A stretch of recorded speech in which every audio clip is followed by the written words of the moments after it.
భారతదేశంలోని అన్ని ముఖ్యమైన విప్లవాల జాబితా. నల్ల విప్లవం పెట్రోలియం ఉత్పత్తికి సంబంధించినది. నీలి విప్లవం చేపల ఉత్పత్తికి సంబంధించినది. బ్రౌన్ విప్లవం లెదర్ కోకోకు సంబంధించినది. గోల్డెన్ ఫైబర్ విప్లవం జనపనార ఉత్పత్తికి సంబంధించినది. స్వర్ణ విప్లవం మొత్తం హార్టికల్చర్, తేనె, పండ్ల ఉత్పత్తి, పువ్వులు, ఔషధ, సుగంధ ద్రవ్యాలకు సంబంధించినది. హరిత విప్లవం వ్యవసాయ ఉత్పత్తికి సంబంధించినది. గ్రే విప్లవం ఎరువులకు సంబంధించినది. పింక్ విప్లవం ఉల్లిపాయలు, రొయ్యలకు సంబంధించినది. ఎర్ర విప్లవం మాంసం, టొమాటో ఉత్పత్తికి సంబంధించినది. సతత హరిత విప్లవం మొత్తం వ్యవసాయ ఉత్పత్తి పెరుగుదల కోసం ఉద్దేశించబడింది. రౌండ్ విప్లవం బంగాళదుంప ఉత్పత్తికి సంబంధించినది.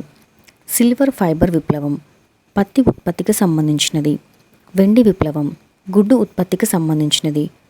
శ్వేత విప్లవం డైరీ పాల ఉత్పత్తికి సంబంధించినది. పసుపు విప్లవం నూనె గింజల ఉత్పత్తికి సంబంధించినది. రౌండ్ విప్లవం బంగాళదుంపకు సంబంధించినది.